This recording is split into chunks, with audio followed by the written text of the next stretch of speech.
Chapter 13 of Tanya, like a rasha. While inwardly the Benoni is no different than the rasha, he exerts constant control over his behavior, never allowing any expression of the garments of his animal soul. There is a sentence that is as follows: God stands at the right hand of the poor man to save them that judge his soul. Notice this interesting sentence. If you look at the word them, what is this in reference to? The fact that it's in plural, it shows that there are two inclinations within man. There's one, the good inclination, and then there's the evil inclination. The good inclination states its facts, its desires, and what it wishes. And the animal soul then also has this evil inclination telling it what to do and what it desires. And then Hashem stands above and then helps the poor man so he can make the right decision, or she. So you see, our Torah and mitzvahs act like a beaming light, illuminating God and arousing Him to beam back a light down to us. And that divine illumination then helps our godly soul win over and prevail over the desire of the inclination that is evil or not good. It is the Holy One, blessed be He, that comes to our aid.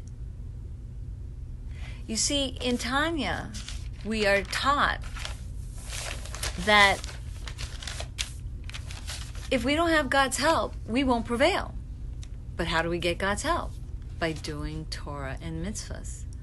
Because the Torah and mitzvahs actually act like a shield, protecting us from the ruach shtus.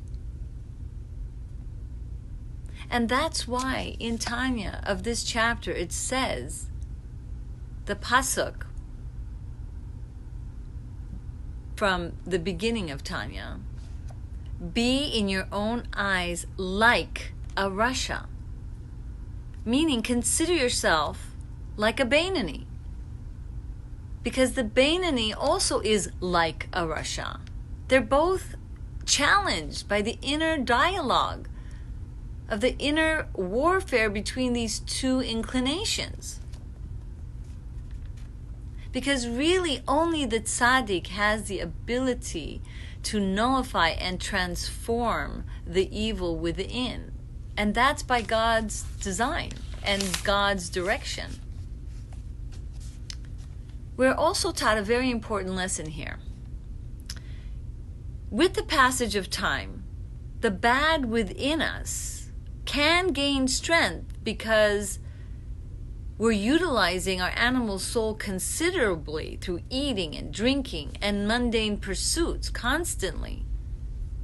And so the godly soul gets weaker and the animal soul gets stronger.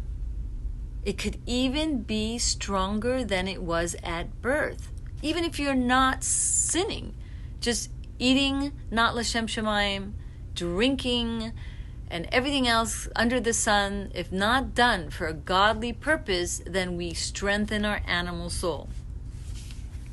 So even if you see someone studying all day long Torah, it is no indication that he has transformed and vanquished the evil inclination.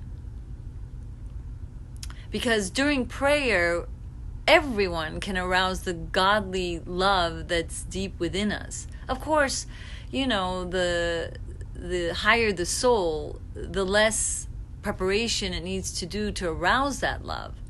But each and every one of us during the time of prayer can arouse this love. But it doesn't mean that we will succeed in being like a tzaddik.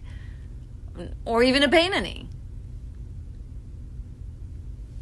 It depends on how much we try our best to arouse this godly love. And of course, the more a person uses their binah, their intellectual wherewithal to think and meditate on God's greatness, then the more we develop this gvura, this strength. Because gvura actually comes from binah. And gvura means that we can have more and more self-discipline.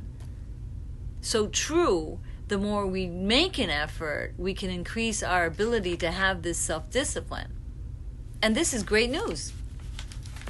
Not that many people know that during prayer, when we meditate on God's greatness, does this self-discipline grow and develop.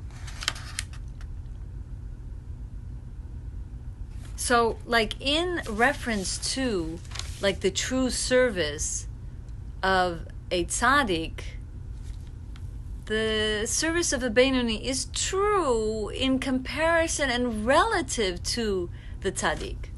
So, now that you know this, okay, the next step you'll hear in the next video what we can do about this.